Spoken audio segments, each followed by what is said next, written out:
salah satu perintah di akhir zaman, kalau tidak mengerti peta fitnah akhir zaman, dianjurkan untuk uzlah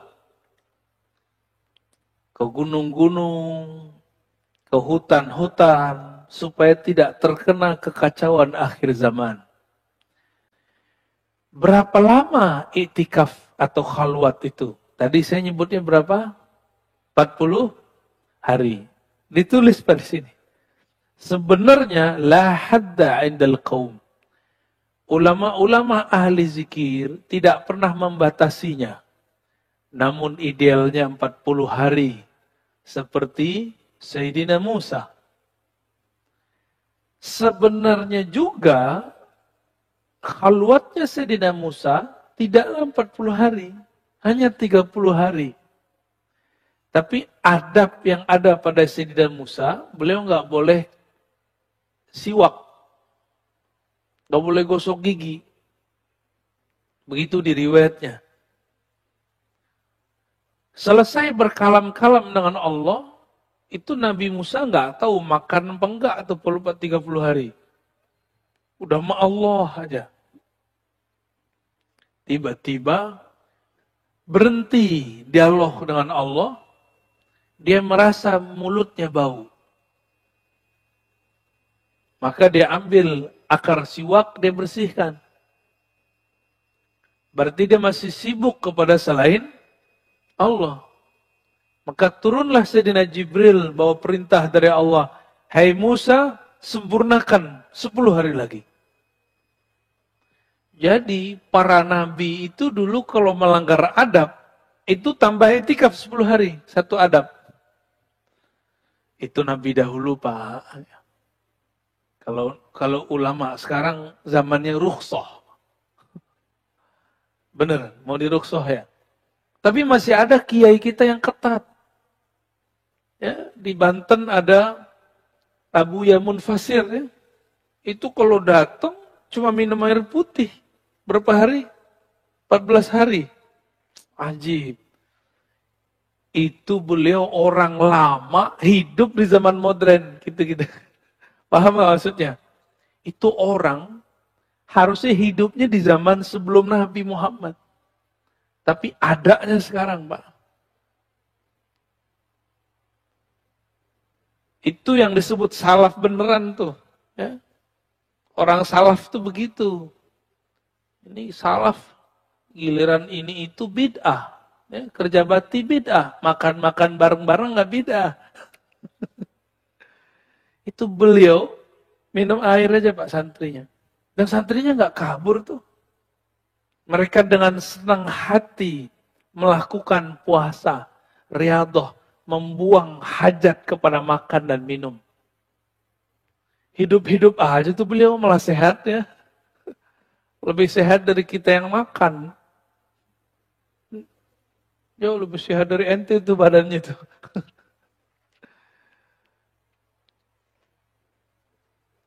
Wal qasdu fil haqiqah salasun. Pada dasarnya 30 hari. Idhiya aslul mu'ahadah. Karena pada dasarnya dari 30 digenapkan menjadi 40. Ya. Wa aqalluha asyaratun li'tikafihi sallallahu alaihi wasallam. Minimal i'tikaf itu 10 hari. Ini versi kitab lah Pak. Kalau versi saya enggak. Aqalluha yaum wa laylah. Minimal 1 hari 1 malam. Bahkan kalau guru saya yang pemurah, kamu tidak bisa sehari semalam, ya sudah 1 jam bersama saya. Itu ada guru kita yang ngomong begitu. Tapi beliau ngomongnya masih apa Pak? Sama orang alim. Orang alim bisa menanggalkan kealimannya 1 jam usul kepada Allah. Langsung sampai kepada Allah. Langsung dia diterima di sisi Allah. Orang alim. Kalau orang-orang Badung kayak kita ini, gak cukup 1 jam Pak. Harus berjam-jam ya.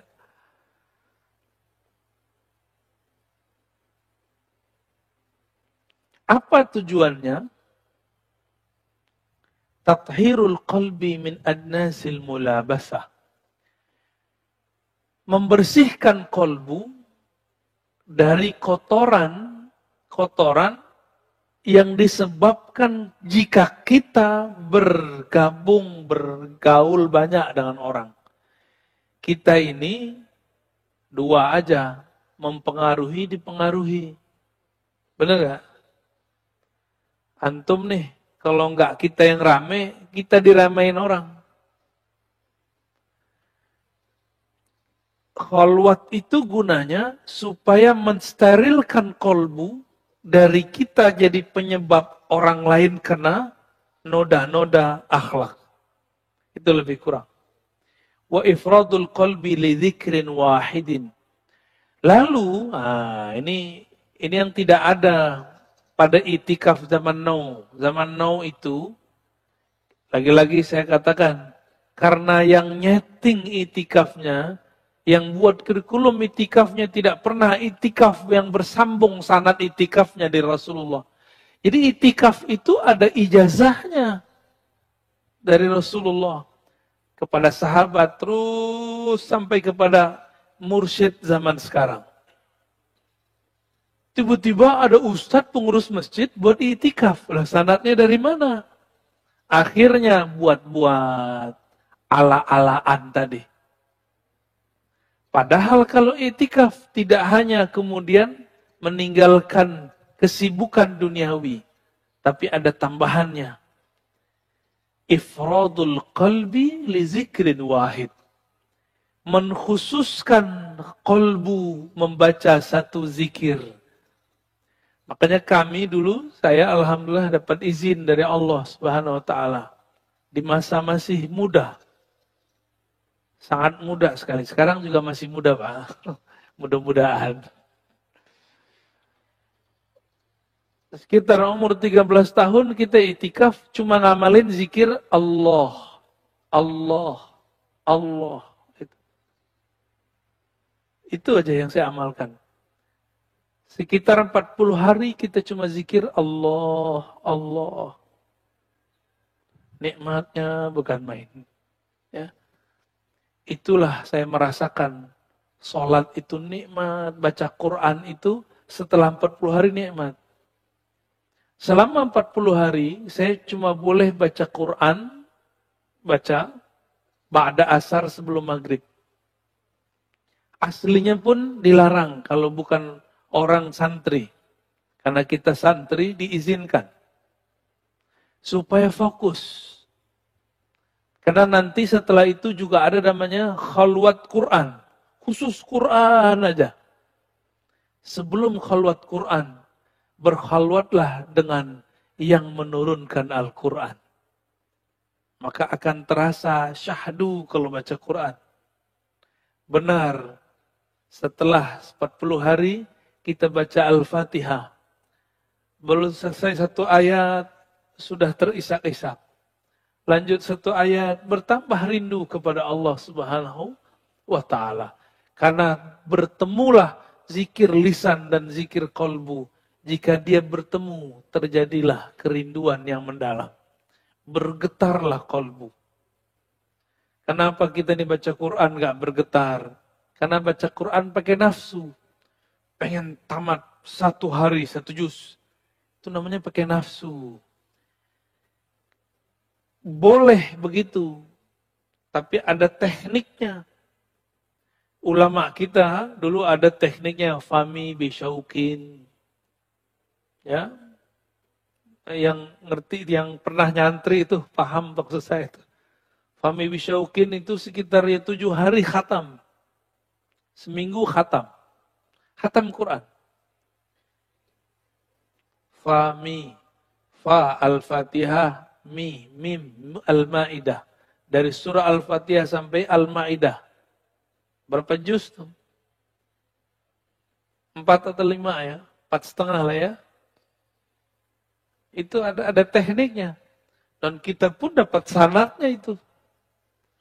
Jadi riyadhah itu, zikir itu kalau nggak dapat sanadnya, tidak ada disiplin di situ. Orang kerja aja kalau nggak ada panduan juknisnya, itu nggak disiplin. Apalagi urusan begini. Tapi betapa egonya manusia.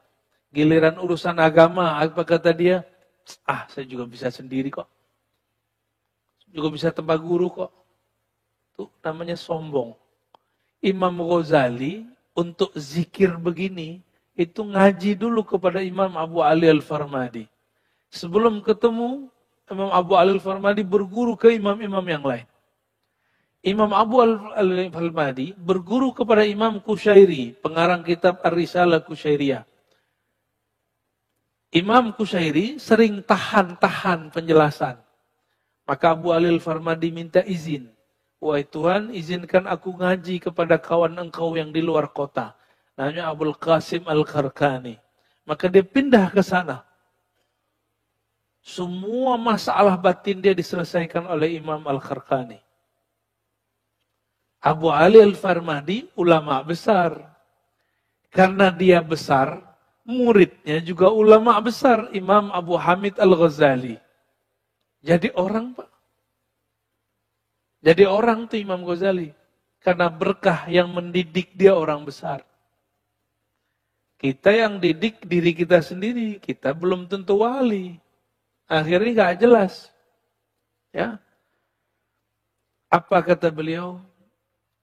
Ifradul qalbi li dzikrin wahidin wa haqiqatin wahidah.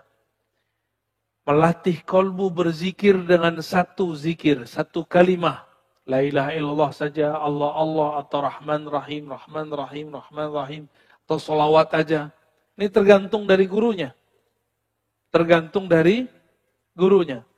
Ini Bapak Ibu ini kan sudah banyak dapat ijazah zikir dari kiai ustadz. Bingung nggak mau ngamalin dari mana? Ini subhanallah dulu, alhamdulillah dulu. Bingung. Karena belum jadi mursyid. Kalau mursyid bisa buat kurikulum sendiri. Ya, apalagi kalau wali. Kalau wali dia zikir ngikutin ilham. Sekarang zikir ini, besok zikir itu. Zikirnya sudah ada dari Nabi semua.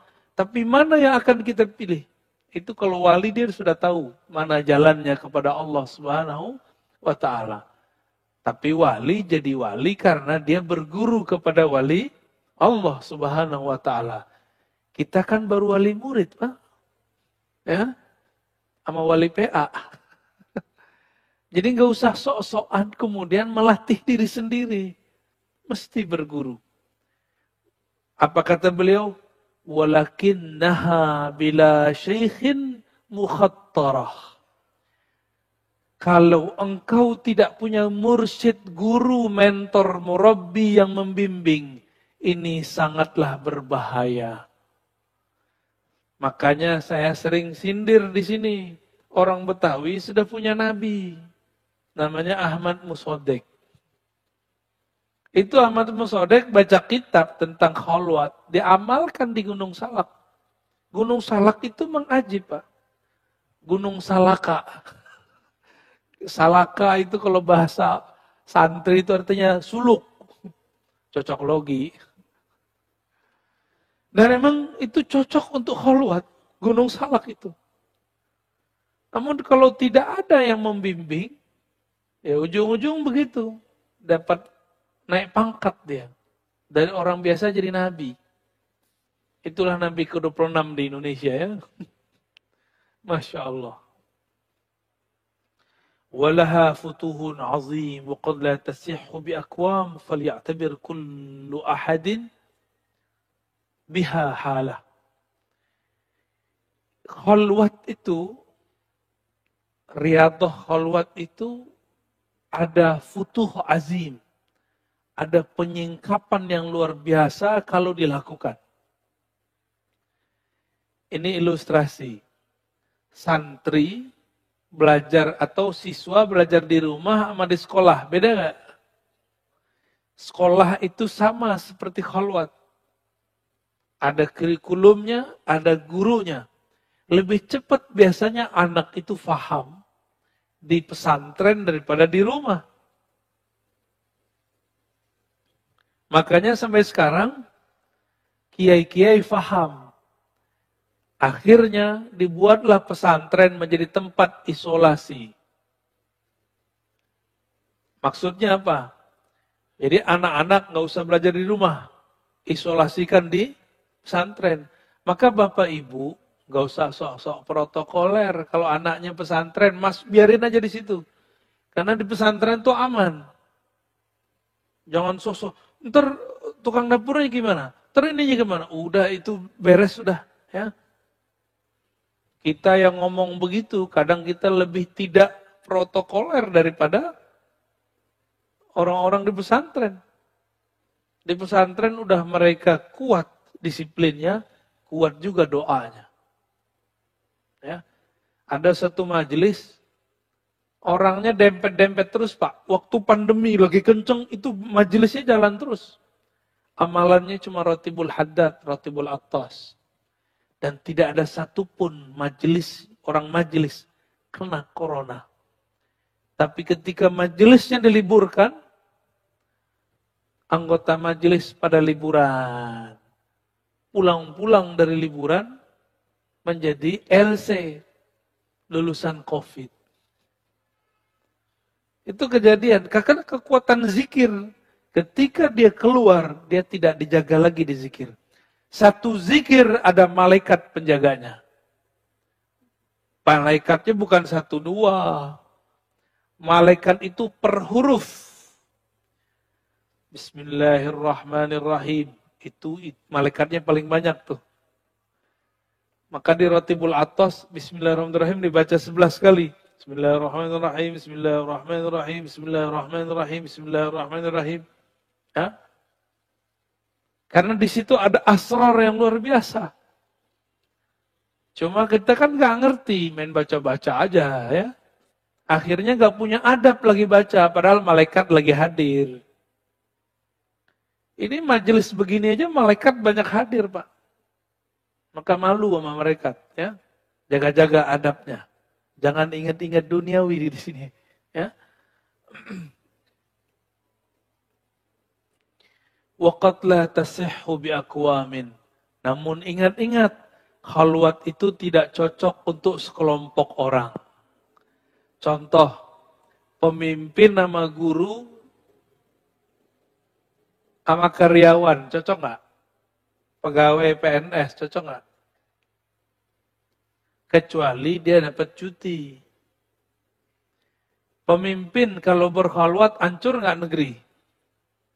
Ulama, guru kalau berkhalwat, hancur nggak pesantren? Terus aparatur negara berkhalwat, gawat. Oleh karena itu, khalwat ini cocok untuk orang-orang yang punya waktu luang. Kayaknya WFH itu kesempatan khalwat banyak, cuma kan udah mau selesai. Kecuali nanti datang lagi pandemi baru. Ya, antum doa, janganlah. Dia bakal datang-datang sendiri, nggak usah doa ya.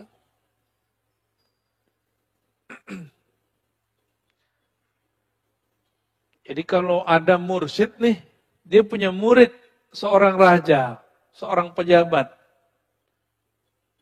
Jika mursyidnya tidak kamil, tidak sempurna, maka dia suruh itu raja tinggalkan kepemimpinannya. Nah, ini gawat itu. Ya, sok-sok jadi mursyid, berarti dia belum selesai kemursidannya. Dia punya murid seorang kiai. Lagi gak musim liburan, disuruh tinggalkan majelis. Nah, ini terjadi di beberapa tempat. Bubar, pesantrennya bubar. Pesantren bubar, ya. Nah, ini kejadian juga.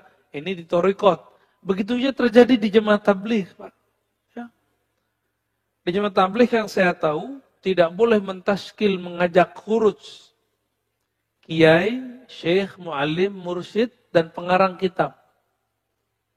Karena kalau mereka diajak, maka sendi-sendi agama jadi longgar. Betul kejadian, beberapa sahabat kita punya pesantren, diajak khuruj, hancur pesantren. Hilang. Mati pesantrennya. Karena memang khurujnya asik.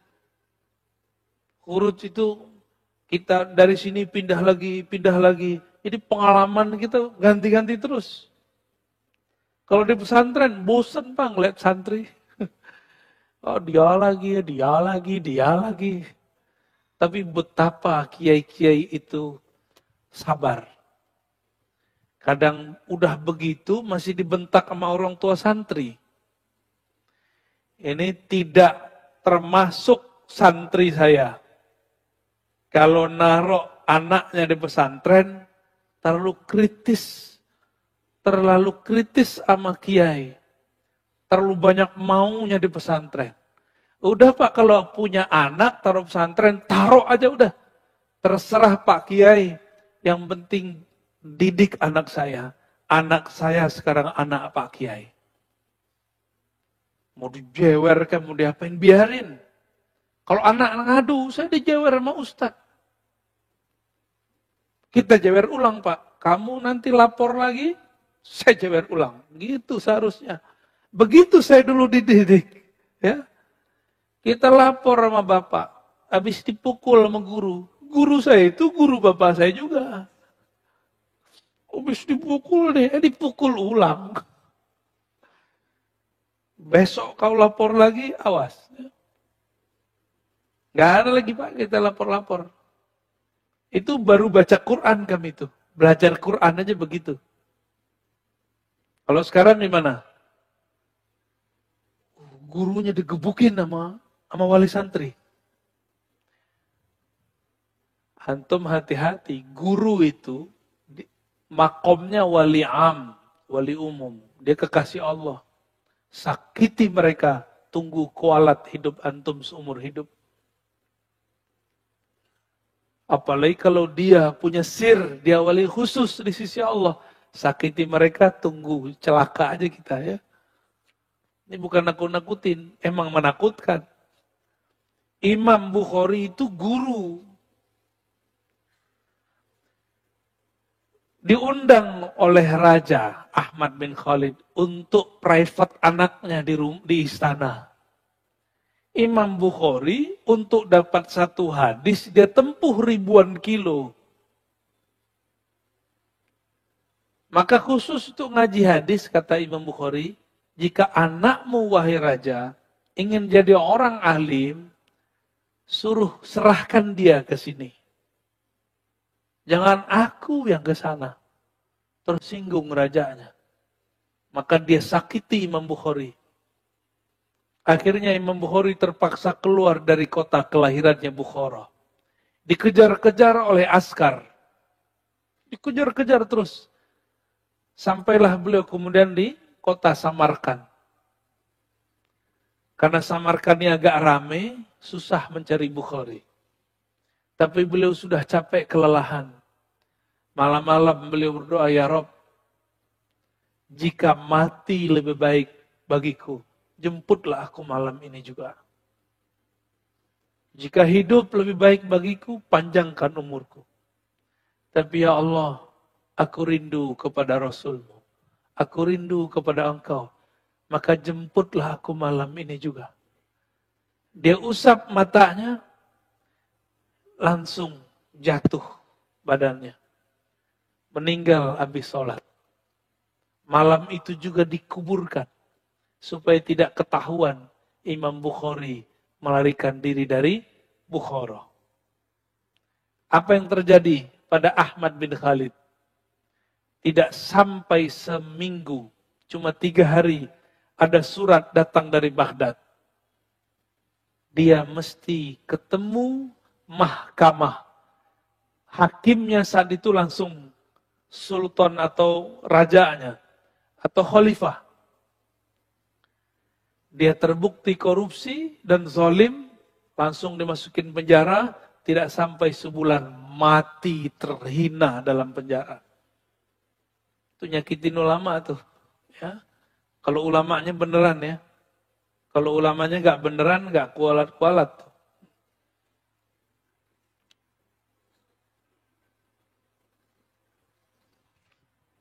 Udah sejam.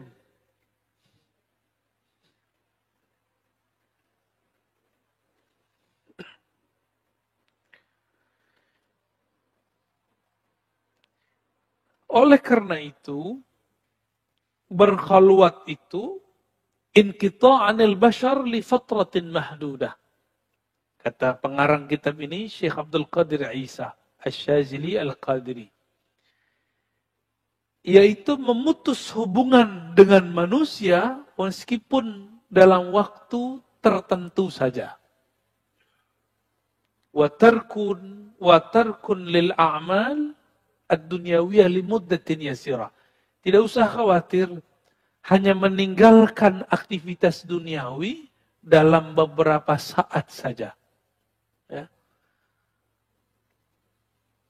Kalau saya bagi Pak, untuk orang aktivis kerja, untuk para pejabat, orang yang aparatur negara, orang-orang karyawan yang nggak mungkin kita membuat namanya kurikulum khalwat sejam, 1 jam semalam. Jadi sa'ah wahidah fil yaum wa laylah. 1 jam semalam dia berkhalwat. Itu cukup. Kalau 1 jam semalam 30 hari jadi berapa? 30. Itu udah sama kayak dia 1,5 hari setiap bulan dia bersama Allah. Kalau dia lakukan itu setiap malam selama setahun, hitung Pak, jadi berapa?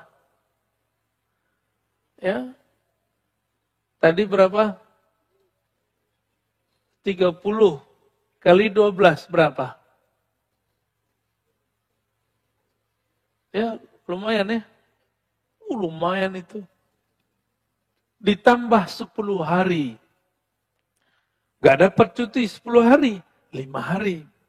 Gak dapat 7 hari, 3 hari. Gak dapat dia sudahlah. Malam Lailatul Qadar aja. Ya. Begitu kita mudahkan, tinggal nanti maunya. Ya. Mau gak mengamalkannya nanti. Ya. Nanti insya Allah Ramadan saya kasih panduannya di sini. Ya. Kasih panduannya, kita kasih daurahnya sebelum Ramadan atau pas pertengahan Ramadan, silakan nanti diamalkan. Insya Allah. Teringetin ya Basit ya. Biar beramal itu ada panduannya. Karena kalau di tempat saya nggak muat Pak. Tempat kita masih kecil. Tempat kita cuma ruku. Nggak mungkin itikaf di situ banyak-banyak. Semoga ntar ada tempat yang bisa kita jadiin tempat ngaji plus tempat khalwat, insya Allah. Ya, jadi nggak hanya ngaji-ngaji doang kita, tapi kita juga praktek langsung, insya Allah. Walaupun cuma 1 jam setiap hari, ya. Bapak Ibu, senang nggak nonton? Satu judul. Ya, filmnya kita suka genrenya. Khalwat itu kalau sudah tahu tekniknya mirip kayak nonton. Tahu-tahu sudah 2 jam. Gitu. Tahu-tahu udah sehari semalam. Ada orang, teman saya, kerjanya nonton terus dibayar Pak. Tahu-tahu udah 2 hari. Dapat duit. Kan enak tuh ya.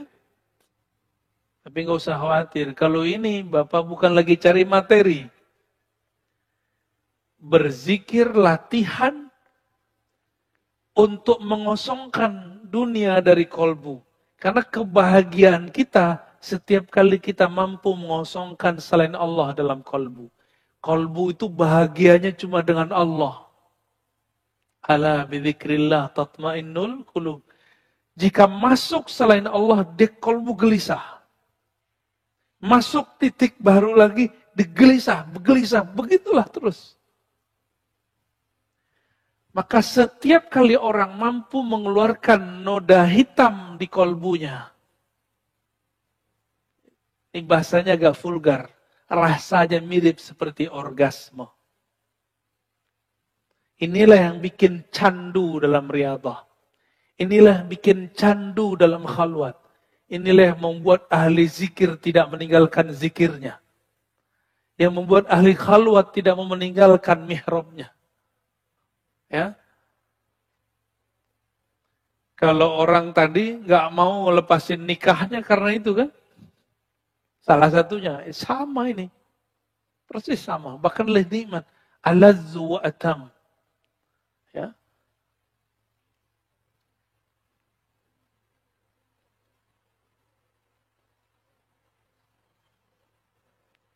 Jadi kalau kita buat definisi, apa itu khalwat? Meninggalkan kesibukan duniawi sesaat, lalu menyibukkan kolbu hanya dengan suatu zikir. Tafakkur terhadap nikmat-nikmat dari Allah, muhasabah terhadap kesalahan masa lalu. Dan dengan syarat dibimbing oleh seorang guru pewaris Rasulullah Sallallahu Alaihi Wasallam. Jika tiga ini tidak masuk, maka batal khalwatnya. Tiga, meninggalkan aktivitas dalam waktu tertentu. Berarti handphone, tidur nggak? Nah, idealnya kalau khalwat, handphonenya ditaruh, disimpan ke mentornya. Cuma dulu, kemarin-kemarin kita buat rukhsah. Boleh buka handphone 15 menit atau setengah jam sebelum berbuka. Itu sinyal langsung kredit, Pak.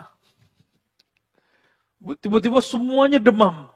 15 menit, setengah jam sebelum. Tapi apa efeknya? Dalam setengah jam itu mereka lupa kepada Allah.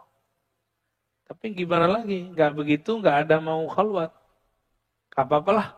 Ya, habis itu kita hantam lagi, hajar lagi dengan zikrullah. Dua. Yang ketiga apa tadi? Yang pertama meninggalkan. Yang kedua tadi zikir khusus. Yang ketiga dibimbing oleh seorang guru. Ya, guru ini misalnya punya tim. Nah, dibimbing oleh tim-tim dia ini. Yang sudah punya pengalaman. Insya Allah khalwatnya, itikafnya nanti berefek ke dalam diri. Ya.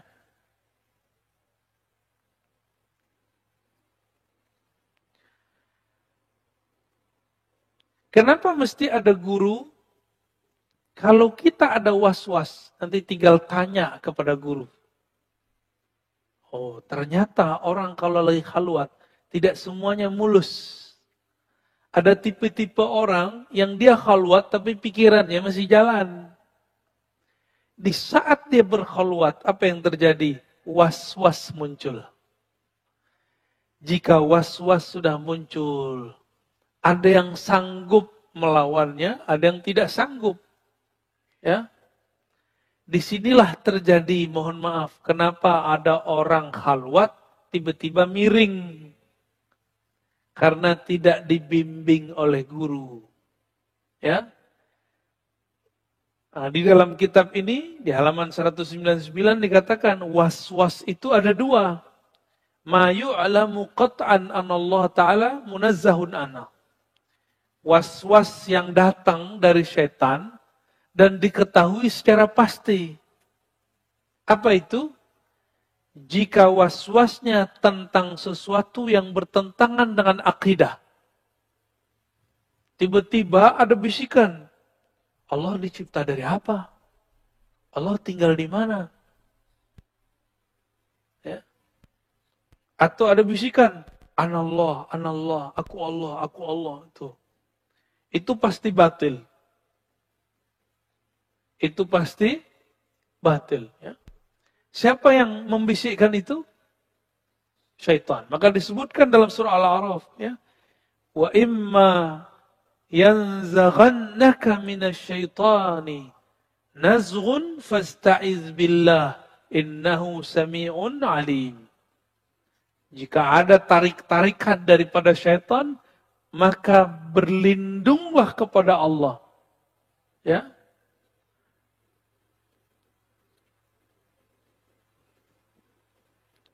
Itu sering terjadi, Pak. Maka untuk melawan ini, Imam Al-Qushairi itu mewajibkan sebelum khalwat, wajib belajar akidah Ahlus Sunnah. Supaya nggak mikir-mikir tentang Allah aneh-aneh. Ya.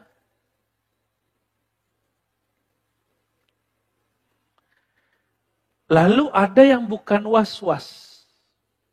Dia ilham. Mimpi.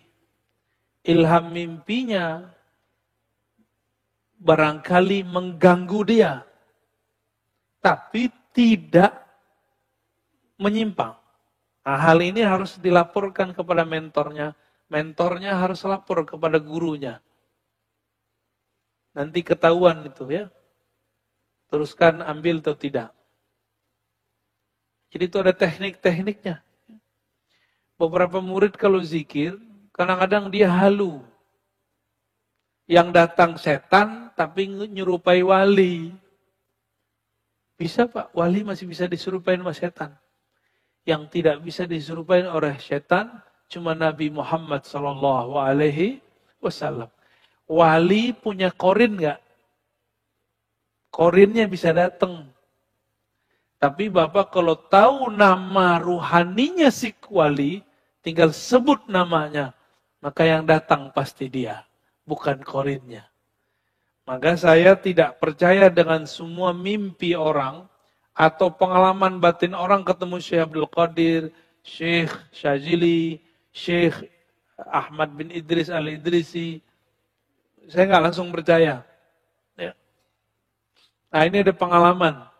Saya baru dari Banjar asli, Pak. Ini kan Banjar palsu ini, Banjar Wijaya.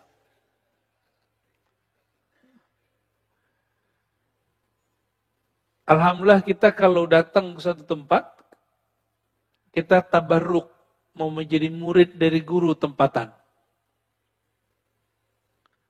Alhamdulillah Allah pertemukan saya dengan murid dari ulama-ulama yang guru-guru itu dulu favorit saya semua.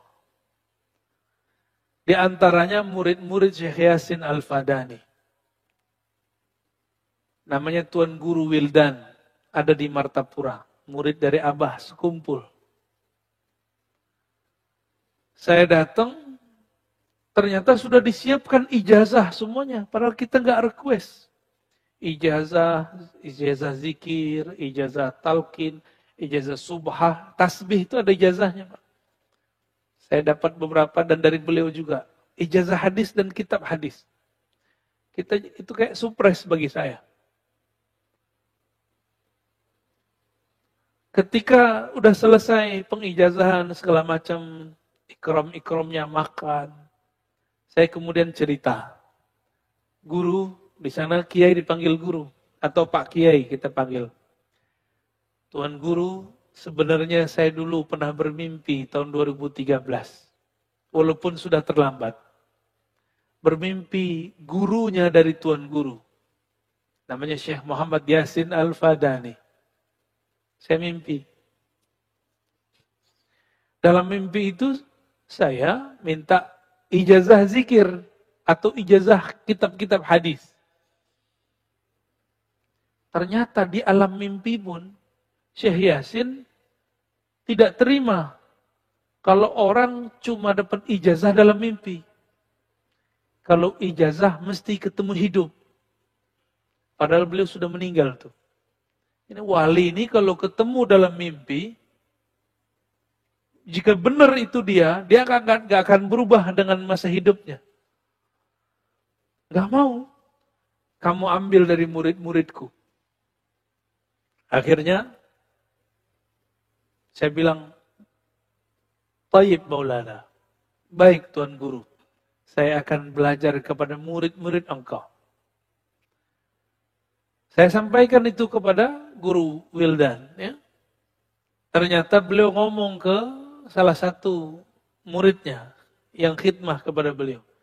Ketika kami sudah keluar, sudah balik, sudah pulang, jika mimpinya ketemu setan yang menyerupai guru saya, pasti setan bilang, aku ijazahkan kamu dalam mimpi. Tapi jika itu benar ruhnya Syekh Muhammad Yasin Al-Fadani guru saya. Maka dia akan mengatakan seperti beliau berkata masih hidup. Ya, tidak sah ijazah lewat mimpi. Ijazah itu mesti ketemu hidup. Maka saya dengan wasiat dalam mimpi itu wasiat mimpi loh Pak, pengalaman itu. Saya pakai, ketemu murid Syekh Yasin, walaupun tidak kuliah seperti kita. Tapi kan beliau bertahun-tahun dengan Syekh Yasin. Ilmunya di atas semua profesor. Ilmu mereka lebih tinggi lah dari kita. Ijazah sanadnya lebih tinggi. Nah, pengalaman itu kita sampaikan. Guru ini ngerti. Jadi baru Tuan Guru Wildan ini yang menjelaskan. Ini ciri-cirinya. Kalau yang dia temui dalam mimpinya guru saya, pasti guru saya dalam mimpi tidak mengijazahkan. Maka nih siapa saja yang mimpi Syekh Yasin, dijazahkan dalam mimpi. Itu bukan Syekh Yasin. Ya, itu mungkin korinnya. Ya, korinnya nyamar jadi Syekh Yasin. Orang minta ijazah, wah nggak enak nolak. Ya. Nah ini baru pengantar khalwat nih Pak. Minimal sudah cukup. Ya. Di dalam Al-Quran banyak dalil tentang cara khalwat. Misalnya surat Al-Muzammil ayat 8. Ini sebagai penutup. Wazkurisma rabbika wa tabattal ilaihi tabtila. Sebutlah nama Rabbmu. Tinggalkanlah selainnya. Fokuslah kepadanya. Itu yang disebut tabattul. Ini dalil berkhalwat. Surat Al-Muzammil ayat 8. Ya. Tekniknya langsung ada, caranya langsung ada. Karena ini Nabi Muhammad, gurunya langsung Allah. Ada yang bisa langsung berguru kepada Allah? Hah? Kalau iya, antum aja jadi guru saya ya. Wassalamualaikum warahmatullahi wabarakatuh. Assalamualaikum. Ya.